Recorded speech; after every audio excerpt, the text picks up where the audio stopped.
আসসালামু আলাইকুম ওয়া রাহমাতুল্লাহি ওয়া বারাকাতুহু। আপনারা কেমন আছেন? চলে আসলাম একটু বেড়ানোর জন্য, চলে আসলাম রেল লাইনের সাইডে।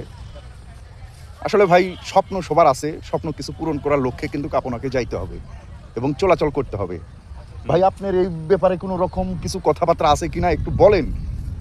আমার ফ্রেন্ড ফলোয়ারগুলো শুনুক আপনার কথা, কিন্তু আমার ফ্রেন্ড ফলোয়ার অনেকগুলো শুনতাছে এবং আপনাকে কিন্তু প্রচুর পরিমাণে ভালোবাসা দিতেছে। সেই ভালোবাসার অনুপাতে আপনি কিছু কথাবার্তা বলেন, যেগুলো কথাবার্তা শুনলে মানুষ ভালোবাসবে আপনাকে, আমাকে ভালোবাসবে এবং ভিডিওগুলো দৌড়াদৌড়ি করবে। হ্যাঁ, বলেন। আমরাও সবাইকে ভালোবাসতে চাই। হ্যাঁ হ্যাঁ, ভালোবাসা না থাকলে কি আর দুনিয়া থাকবো? দুনিয়া থাকতো না। না ঠিক না, আছে? ভালোবাসা থাকতেই তাই হবে। একে অপরকে ভালোবাসতেই হবে। অবশ্যই অবশ্যই। তবে জীবিত থাকতে যাই বাসুক, কিন্তু মরলে তো আর বাসে না। না, নিঃশ্বাস বন্ধ হলে শেষ। নিঃশ্বাস বন্ধ হইলে ভালোবাসা সম্পূর্ণ শেষ, সম্পূর্ণই শেষ। অগাধ জলে চলে গেল অগাধ জলে ভালোবাসা। চলে হ্যাঁ, গেল। তারপরে তা এখন মনে করো যাই